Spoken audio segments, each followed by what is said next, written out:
20 வருஷம். 20 வருஷத்துல என்னெல்லாம் செய்யலாம்? ஒரு குழந்தை வளர்ந்து விவசாயி ஆகலாம். பாலைவனமா இருக்க ஒரு நாடு 7 ஸ்டார் ஹோட்டல் நடத்துற அளவுக்கு டெவலப் ஆகலாம். ஆனா 20 வருஷமா எத்திக்ஸே இல்லாம சண்டை போட்டு செம்ம நோஸ்கட் வாங்கின நாட்டை பத்தி தெரியுமா? போற இடமெல்லாம் போர்க்களத்துல வெற்றியை மட்டுமே பார்த்த அமெரிக்காக்காரங்க வியட்நாம்ல மட்டும் கால் வைக்கிற இடமெல்லாம் கண்ணிவெடியா மாறி படுதோல்வியை சந்திச்சாங்க. இவங்க சண்டை போட பல அரசியல் சூழ்நிலைகள் காரணமா சொல்லப்பட்டாலும் அதுல இன்னொரு முக்கியமான காரணம் வீண் பெருமை. அதே நேரம் 20 வருட சண்டையிலையும் சட்ட கிளியாம வியட்நாம் வெற்றி அடைஞ்சதுக்கு ஹோ சி மின் அப்படிங்கிற மனிதர் தாங்க காரணம்.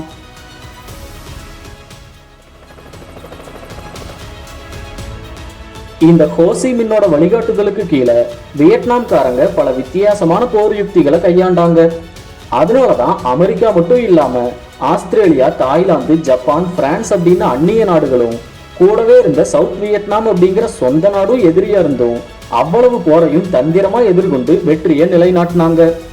அதுக்காக இவங்க போர்ல பயன்படுத்தின சில பவர்ஃபுல்லான போர் யுக்திகளையும் டிராப்ஸ் அப்படிங்கிற பொறிகளையும் பத்தி தான் இந்த வீடியோல பார்க்க போறோம். கிட்டத்தட்ட 1 இயரா காப்பிரைட் ப்ராப்ளமால வீடியோ போடாம இருந்தாலும் உங்களை மாதிரி சில நல்ல உள்ளங்களோட ஊக்குவிப்பால தான் திரும்பவும் வீடியோ போடலான்னு முடிவு பண்ணியிருக்கோம். ஸோ வீடியோ பிடிச்சிருந்தா லைக் அண்ட் ஷேர் பண்ண மறந்துடாதீங்க. வாங்க இப்போ வீடியோக்குள்ள போலாம்.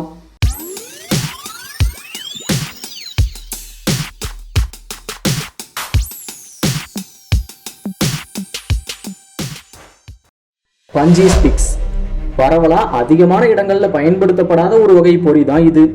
அதனாலேயே பஞ்சி ஸ்டிக்ஸ் ட்ராப்பை பத்தி நாலேஜ் இல்லாத நிறைய அமெரிக்க போர் வீரர்கள் இதுல சிக்கி காயமடைஞ்சிருக்காங்க.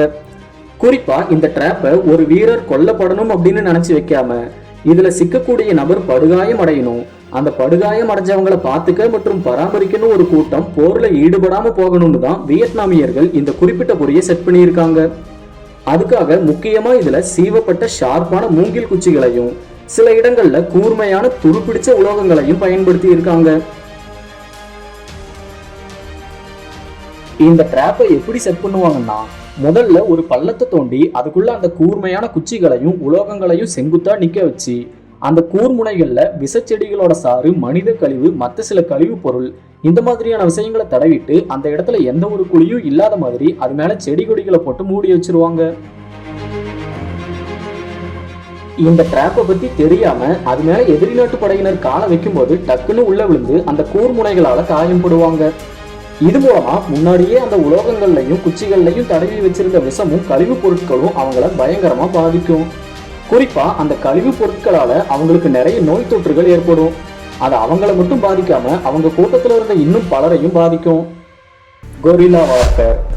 வியட்நாம் ராணுவம் தங்களோட நாட்டில் இருக்க அடர்த்தியான காடுகளையும் வனப்பகுதியையும் தங்களுக்கு சாதகமான ஒரு போர் யுக்தியா பயன்படுத்தினாங்க. இவங்க பெரிய ராணுவ படையா அதிகமான போர் வீரர்கள் ஒன்னா போய் தாக்குதல் நடத்தல. அதுக்கு பதிலா சின்ன சின்ன குழுக்களா பிரிஞ்சு திடீர்னு அமெரிக்க ராணுவத்துக்குள்ள போய் அவங்கள சிலர் சுட்டுட்டோ இல்ல வேற ஏதாவது தாக்குதலோ செஞ்சுட்டு அடர்ந்த காட்டுக்குள்ள ஓடி போய் மறைஞ்சுக்குவாங்க. அப்போ என்னதான் அமெரிக்கா கிட்ட பெரிய பெரிய வெடிகுண்டுகளும் நவீன துப்பாக்கிகளும் தரைவழி போர்க்கருவிகளும் அப்புறம் வான்வழியா தாக்கக்கூடிய சக்தி வாய்ந்த விமானங்களும் இருந்தாலும் கூட திடீர்னு வந்து சுட்டுட்டு திடீர்னு காணாம போற வியட்நாம் ராணுவத்தினரை என்ன செய்யறதுன்னே தெரியல. ஹிட் அண்ட் ரன்னு சொல்லப்படுற இந்த மெத்தட்ல வியட்நாமியர்கள் செயல்பட்டதால அமெரிக்க ராணுவத்தினருக்கு முதல்ல அங்க என்ன நடக்குதுன்னே தெரியல. அதே மாதிரி அந்த காடுகள் அவங்களுக்கு பழக்கப்பட்ட இடமும் இல்லை. ஸோ காட்டுக்குள்ள அவங்க சின்ன சின்ன புதர் மற்றும் மரத்தை பார்த்தா கூட இதுக்குள்ள ஒளிஞ்சிருப்பாங்களோ அதுக்குள்ள மறைஞ்சிருப்பாங்களோன்னு பயப்பட்டு மிகுந்த மன உளைச்சலுக்கு ஆளானாங்க. மனசளவுல ரொம்ப வீக் ஆயிட்டாங்க அமெரிக்கர்கள். அதனால வியட்நாம் ராணுவத்தோட வெற்றிக்கு இந்த அட்டாக் முறையும் முக்கியமான பங்கா இருந்தது. சுரங்க பாதைகள். வியட்நாமியர்களோட வெற்றிக்கு இன்னொரு முக்கியமான ஊன்றுகோலா இருந்தது அவங்க உருவாக்கின சுரங்க பாதைகள். அவங்க அமெரிக்க ராணுவத்தால சுலபமா புரிஞ்சிக்கவே முடியாத அளவுக்கு ரொம்ப சிக்கலான ரொம்ப நுணுக்கமான சுரங்க பாதைகளை அதுவும் 100கணக்கான கிலோமீட்டருக்கு மேல உருவாக்கி வச்சிருந்தாங்க. கோச்சி டனல் சிஸ்டம் அப்படிங்கிற பேர்ல அறியப்படுற அந்த சுரங்கப்பாதையோட நீளம் ஏறத்தாழ 250 கிலோமீட்டர் இருக்குன்னு சொல்றாங்க. அதுலயும் அந்த சுரங்கப்பாதைகள் எல்லாம் சும்மா இல்லாம பல அடுக்குகள் உடையதா இருந்தது. அதுக்குள்ளேயே போர்க்கருவிகளை வைக்கிற அறைகள், மருத்துவமனைகள், பள்ளிக்கூடம், உணவு சேமிப்பு கிடங்குகள், சமையல் கூடங்கள், இப்படி பூமிக்கடியில ஒரு பெரிய ஊரையே உருவாக்கிட்டாங்கன்னு சொல்ற அளவுக்கு பல வசதியோட இருந்துதான். அந்த சுரங்க பாதைகள் வட வியட்நாம்ல இருந்து தென் வியட்நாம் வரைக்கும் பரவி சில இடத்துல நாட்டுக்கு வெளியே கூட ரொம்ப சிக்கலான பாதைகளை கொண்டிருந்தது. இந்த சுரங்க பாதைகளுக்கு எதிராக செயல்படுற வகையில டனல் ரேக்ஸ் அப்படின்னு ஒரு படையை அமெரிக்கா உருவாக்குனாலும் வியட்நாமோட மாறுபட்ட யுக்திகளை சமாளிக்க முடியாம அமெரிக்காவோட டனல் ரேக்ஸ் படை தோற்றுதான் போனாங்க. சுருக்கமா சொன்னா இந்த சுரங்கப்பாதை வியூகம் வியட்நாம் ராணுவத்துக்கு ரொம்ப முக்கியமான மறைவிடமாகவும் சுலபமா இடம் மாறி போகவும் திடீர் தாக்குதல் செய்யவும் உதவியா இருந்தது. Night time attack. அமெரிக்க ராணுவம் வீரர்கள் எண்ணிக்கை, படைபலம், ஆயுத அளவு இப்படி எல்லாத்துலயும் பெருசாவே இருந்ததால அவங்கள பகல் நேரத்தில் அட்டாக் பண்றதுங்கிறது வியட்நாம் படைக்கு அதிக சிரமம் நிறைஞ்ச வேலையாவே இருந்தது. அதனாலதான் அவங்க அதுக்கு ஒரு மாற்று திட்டமா இரவு நேரத்தில் அட்டாக் பண்ண திட்டம் போட்டாங்க. இது தெரியாத அமெரிக்க வீரர்கள் இரவு நேரத்துல எங்கேயும் போகாம கூடாரங்கள்லயே ஓய்வு எடுத்துக்கிட்டு இருந்தாங்க. அப்படிப்பட்ட கூடாரங்களை டார்கெட் பண்ணி வியட்நாம் வீரர்கள் திடீர்னு வந்து துப்பாக்கி சூடோ அல்லது குண்டு வீச்சோ நடத்திட்டு காணாம போயிடுவாங்க. இதுல இரவு நேர இருளும் வியட்நாம் காட்டோட அடர்ந்த சூழ்நிலையும் அவங்களுக்கு இன்னுமே சாதகமா இருந்தது.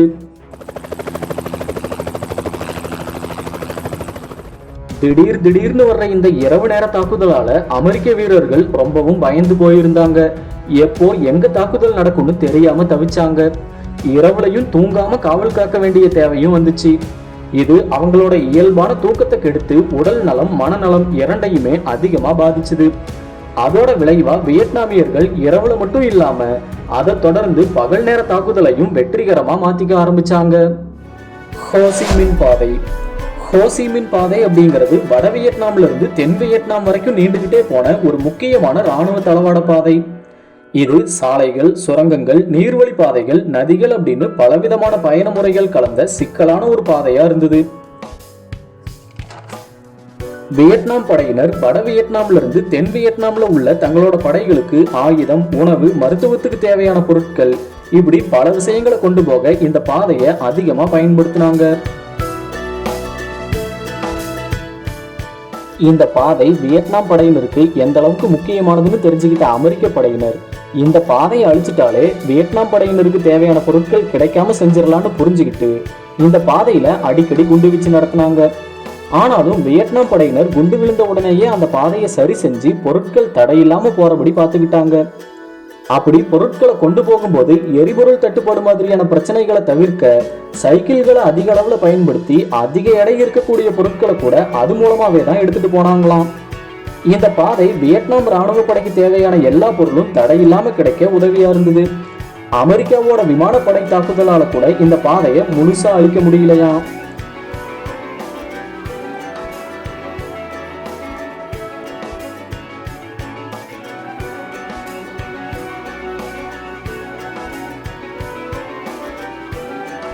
அதனாலதான் வியட்நாமோட வெற்றியில இந்த பாதைக்கும் பங்கு இருக்குன்னு சொல்றாங்க.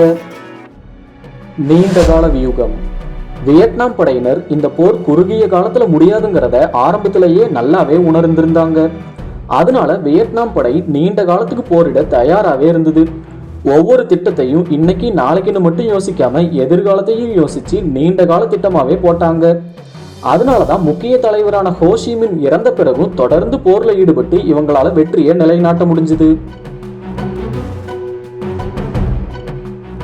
ஆனா அமெரிக்கர்கள் இதுக்கு முன்னாடி சில இடங்கள்ல செஞ்ச மாதிரி போன உடனே சீக்கிரமா போற முடிச்சிட்டு கொஞ்ச நாள்லயே வெற்றியோட சொந்த நாட்டுக்கு போயிடலாங்கிற ஓவர் கான்பிடன்ஸோட இருந்தாங்க. அதனாலேயே போர் சில ஆண்டுகள் நீடிச்ச உடனே அமெரிக்க மக்களே தங்கள் அரசுக்கு எதிராக பேச ஆரம்பிச்சிட்டாங்க. அது மட்டும் இல்லாம அரசாங்கமும் தொடர்ந்து பல ஆண்டுகளா வீரர்களையும் ஆயுதங்களையும் வியட்நாமுக்கு எதிராக அனுப்பி சோர்ந்து போயிடுச்சு.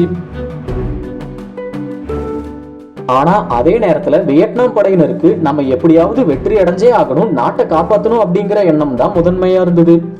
அதனாலதான் பொறுமையா புது புது போர் யுக்திகளையும் வியூகங்களையும் உருவாக்கி பொறுமையோட காத்திருந்தாங்க. தேவையான நேரத்துல அதிரடியாகவும் செயல்பட்டாங்க. கூடவே அமெரிக்க படைக்கு எதிராக ஆயுதங்களை வச்சு போர் செஞ்சது மட்டும் இல்லாம அமெரிக்காவோட சொந்த மக்களே அமெரிக்க அரசுக்கு எதிராக பேசுற மாதிரியான சூழலையும் ஏற்படுத்தி விட்டாங்க. இந்த காரணங்களால அமெரிக்க படை ரொம்ப சீக்கிரமாவே சோர்வடைஞ்சது.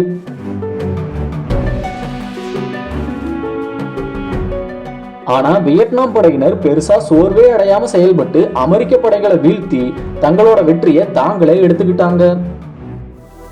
இறுதியா இந்த போர்ல ஹோசி மின்னோட வழி நடத்துதல், அவர் உருவாக்கின பல யுக்திகள், நீண்ட கால பயன் தர்ற மாதிரியான திட்டங்கள், கொரில்லா வார்ஃபேர், பூமிக்கடியில உருவாக்கின அடுக்கடுக்கான சுரங்க பாதைகள், தான் சோர்வடையாம எதிரிகள் உடம்பும் மனசும் சோர்வடைகிற மாதிரி செயல்பட்டது, உள்ளூர் மக்களோட உறுதியான ஒற்றுமை மற்றும் பங்களிப்பு, இப்படி பல விஷயங்கள் சேர்ந்துதான் அமெரிக்கா மாதிரியான பெரிய மற்றும் ஆயுத சக்தி வாய்ந்த நாட்டையே வீழ்த்தி வியட்நாம் வெற்றி பெற காரணமா அமைஞ்சது.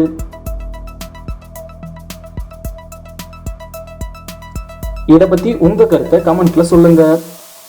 இந்த வீடியோ உங்களுக்கு பிடிச்சிருந்தா லைக் பண்ணுங்க, ஷேர் பண்ணுங்க, உங்க கருத்துக்களை கமெண்ட் பண்ணுங்க. மறக்காம சப்ஸ்கிரைப் பண்ணாதவங்க சப்ஸ்கிரைப் பண்ணுங்க. நன்றி, வணக்கம்.